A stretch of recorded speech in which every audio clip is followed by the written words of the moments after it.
আবারও চলে এসেছি আরেকটি প্রশ্ন বিচিত্রার নিউ সেট নিয়ে। আজ আমরা এই ভিডিওর মাধ্যমে আলোচনা করব ক্লাস 11 জিওগ্রাফি মডেল সেট 2। দেখো, মডেল সেট 2-র যে প্রশ্ন রয়েছে তার সমস্ত এই ভিডিওর মাধ্যমে আমরা আলোচনা করব। তোমরা ভিডিওটি সম্পূর্ণ দেখো, তাহলে সমস্ত প্রশ্ন উত্তরগুলো জেনে যাবে। চলো দেখো, 1 নম্বর প্রশ্ন রয়েছে, জিওগ্রাফি শব্দটি কে প্রথম ব্যবহার করেন? উত্তরটি হবে অপশান বি, এরাটোস্থেনিস। দ্বিতীয় প্রশ্নটি রয়েছে, পৃথিবীর উৎপত্তি সংক্রান্ত সবচেয়ে আধুনিক মতবাদ? উত্তরটি হবে মহাবিস্ফোরণ তত্ত্ব। তারপরের প্রশ্ন চলো দেখো, 3 নম্বর প্রশ্ন রয়েছে, ভূপৃষ্ঠ থেকে কেন্দ্র পর্যন্ত বিযুক্তি রেখাগুলিকে ক্রমান্বয়ে সাজিয়ে সঠিক বিকল্প নির্বাচন করো। দেখো, তোমাদের উত্তরটি হবে অপশান সি, অর্থাৎ একের যেটি রয়েছে, একে বলছি, 2-এর দেখো কলরাট বিযুক্তি রেখা রয়েছে, ওটা প্রথম আসবে। তারপরে আসবে 5-এরটা মোহ বিযুক্তি রেখা, ওটা সেকেন্ডে আসবে। তারপর 4 নম্বর দেখো, 4-এ রয়েছে রেপথ্যে বিযুক্তি রেখা। তারপরে আসবে 1-এর গুটেনবার্গ বিযুক্তি রেখা এবং সর্বশেষ আসবে 3 নম্বর লেহম্যান বিযুক্তি রেখা। ওকে, দেখো 4 নম্বর প্রশ্ন, কোন শিলার উপস্থিতির কারণে অ্যাস্থেনোস্ফিয়ার সান্দ্র অবস্থায় আছে? উত্তরটি হবে অপশান ডি, পেরিডোটাইট। তারপরে তোমার 5 নম্বর প্রশ্ন দেখো, নিফে নামে পরিচিত? উত্তর হবে অপশান ডি, কেন্দ্রমণ্ডল। 6 নম্বর প্রশ্নটি দেখো, নিচের যে পদ্ধতিতে অন্তর্জাত বল ভূপৃষ্ঠে কাজ করে তা হলো? উত্তর হবে অপশান এ, উলম্ব ও অনুভূমিকভাবে। 7 নম্বর প্রশ্ন দেখো, কোন আলোড়নের ফলে সমুদ্রপৃষ্ঠের উচ্চতা হ্রাস বৃদ্ধি ঘটে? উত্তরটি হবে অপশান সি, ইউট্যাটিস্টিক। তারপর 8 নম্বর প্রশ্ন দেখো, ভঙ্গিল শিলাস্তরে ঊর্ধ্ব ও অধোভঙ্গের মধ্যে ছোট লেন্সের মতো ম্যাগমা উদ্বেগ কী নামে পরিচিত? উত্তর হবে ফ্যাকোলিথ।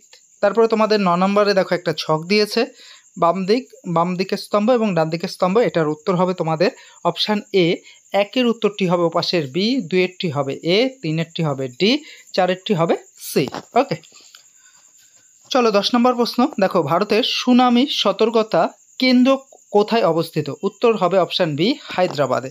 11 নম্বর প্রশ্ন দেখো, সমুদ্রের তীরে কয়েকটি বাচ্চা এক জায়গা থেকে বালি তুলে অন্য জায়গায় জমা করে এবং বালির দুর্গ বানাচ্ছে এবং ফলে এক জায়গা গর্ত অন্য জায়গায় ক্রমশ উঁচু হচ্ছে। ভূপৃষ্ঠেও এইরকম প্রাকৃতিক প্রক্রিয়া, ভূভাগ ক্রমশ নিচু হয়ে থাকে ও ক্ষয়ের শেষ সীমায় পৌঁছয়। এটি কোন প্রক্রিয়া? উত্তরটি হবে অপশান বি, অবরোহণ প্রক্রিয়া। 12 নম্বর প্রশ্নটি দেখো, সঠিক জোটটি নির্বাচন করো। এখানে তোমার উত্তরটি হবে অপশান সি, প্রথমে আসবে 3 নম্বরেরটি, তারপরে 4-এরটি, এই দুটোই কিন্তু ঠিক, এবং 1 এবং 3 যেটা সঠিক জোট, এই দুটো কিন্তু ভুল। ওকে, তারপরে চলো 13 নম্বর প্রশ্ন, বায়ুমণ্ডলের ড্যাশ স্তরে মেরুজ্যোতি দেখা যায়? উত্তরটি হবে অপশান বি, থার্মোস্ফিয়ারে। তারপরে 14 নম্বর প্রশ্নে চলো দেখো, 14 নম্বর প্রশ্ন রয়েছে, বায়ুমণ্ডলীয় গ্যাসীয় উপাদানগুলির শতকরা পরিমাণের ভিত্তিতে তৃতীয়তম গ্যাস কোনটি? উত্তরটি হবে অপশান সি, আর্গন। 15 নম্বর প্রশ্নটি দেখো, ওজোন গ্যাসকে আবিষ্কার করেন? উত্তরটি হবে CF স্কোননভি।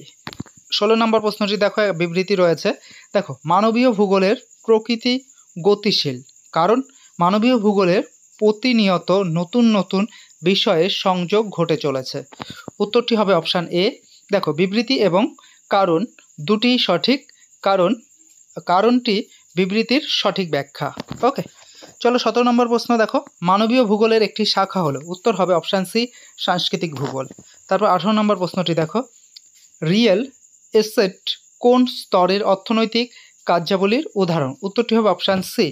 তার 19 নম্বর প্রশ্নটি দেখো, 19 নম্বর প্রশ্নই রয়েছে, মাধ্যমিক বা দ্বিতীয় স্তরের অর্থনৈতিক কার্যাবলীর সঙ্গে যুক্ত শ্রমিক কী নামে পরিচিত?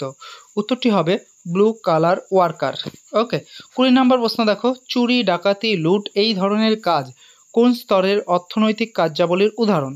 উত্তরটি হবে অপশান ডি, কোনো ধরনের অর্থনৈতিক কাজের সঙ্গে যুক্ত নয়। ওকে, 21 নাম্বার দেখো, 21 নম্বরে কি দিয়েছে, প্রদত্ত কোন ভেনচিত্রটি কৃষিকাজ, ব্যাপক কৃষি ও জীবিকা ভিত্তিক কৃষি, স্থানান্তর কৃষি ও ঝুম চাষের মধ্যে সঠিক সম্পর্ক নিরূপণ করে? উত্তরটি হবে অপশান এ। দেখো, অপশান এর যে ছবিটি রয়েছে এই ছবিটি কিন্তু সবকটা নিরূপণ করছে। 22 নম্বর প্রশ্ন দেখো, কোন কৃষি ফ্যাক্টরি ফার্মিং নামে পরিচিত? উত্তর হবে বাজার ভিত্তিক বাগান কৃষি। 23 নম্বর প্রশ্ন, ভ্রাম্যমাণ উপজাতি মানুষের যে কৃষি পদ্ধতির সঙ্গে জড়িত তা হলো? উত্তরটি হবে অপশান বি, স্থানান্তর কৃষি। 24 নম্বর প্রশ্ন, আখ উৎপাদনে বিশ্বে প্রথম স্থানাধিকারী দেশ? উত্তরটি হবে ব্রাজিল। 25 নম্বর প্রশ্ন, যে বাগিচার সঙ্গে ফাজেন্দা কথাটি জড়িত সেটি হলো? উত্তর হবে অপশান এ, কফি। তারপরে তোমার পরের প্রশ্ন দেখো, পরের প্রশ্ন রয়েছে 26 নম্বর প্রশ্ন। 26 নম্বর প্রশ্নটি দেখো, কার্পাসের গুটি থেকে তুলো বার করার প্রক্রিয়াকে বলা হয়? উত্তর হবে জিনিং। 27 নম্বর প্রশ্ন, খনিগুলি কোন ধরনের পরিবেশগত সমস্যা সৃষ্টি করে? উত্তর হবে সবকটি, অর্থাৎ বায়ু দূষণ, জল দূষণ ও জীববৈচিত্র্য হ্রাস। 28 নম্বর প্রশ্ন দেখো, ভারতের রাজ্য পুনর্গঠনের ভিত্তি হিসেবে সর্বাধিক গুরুত্ব দেওয়া হয়? উত্তরটি হবে অপশান এ, ভাষা। 29 নম্বর প্রশ্ন, শিবালিক হিমালয়ের পাদদেশীয় অঞ্চলে ক্ষুদ্র ক্ষুদ্র শিলাখণ্ড সঞ্চিত হয়ে যে সমভূমি গঠিত হয়েছে তাকে বলে? উত্তর হবে ভাবর, অপশান এতে আছে। 30 নম্বর প্রশ্ন, ডেকান ট্রাপ মূলত ড্যাশ শিলা দ্বারা গঠিত? উত্তরটি হবে অপশান বি, ব্যাসল্ট শিলা দ্বারা গঠিত। 31 নম্বর প্রশ্ন, ওড়িশা ও অন্ধ্র উপকূলে একত্রে বলা হয়? উত্তরটি হবে উত্তর সরকার। 32 নম্বর প্রশ্নটি দেখো, 32 নম্বর প্রশ্ন তোমাদের দুটি স্তম্ভ রয়েছে, এই স্তম্ভগুলো মিলিয়ে লিখতে হবে আমাদের। উত্তরটি হবে দেখো অপশান বি, একের অ্যান্সার হবে এর পাশে সি, দুইয়ের অ্যান্সারটি হবে ডি, তিনেরটা এ এবং চারেরটা কিন্তু বি। ওকে, পরবর্তীতে দেখো 33 নম্বর প্রশ্ন, ভাগীরথী ও অলকানন্দার মিলিত হয়ে? উত্তরটি হবে দেবপ্রয়াগে। কোথায়? দেবপ্রয়াগে। 34 নম্বর প্রশ্ন, গোদাবরী ও কৃষ্ণা নদীর বদ্বীপের মাঝে অবস্থিত হ্রদটি হলো? উত্তরটি হবে অপশান সি, কোলেরু। তারপরে 35 নম্বর প্রশ্ন দেখো, ভাকরানঙ্গার পরিকল্পনা গড়ে উঠেছে যে নদী তা হলো? উত্তরটি হবে অপশান ডি, শতদ্রু। ভিডিওটি কেমন লাগলো অবশ্যই কমেন্টের মাধ্যমে জানিও, আর আমাদের এই চ্যানেলে নতুন হয়ে থাকলে চ্যানেলটিকে অবশ্যই সাবস্ক্রাইব করে নিও এই ধরনের সমস্ত ভিডিও সবার আগে পাওয়ার জন্য।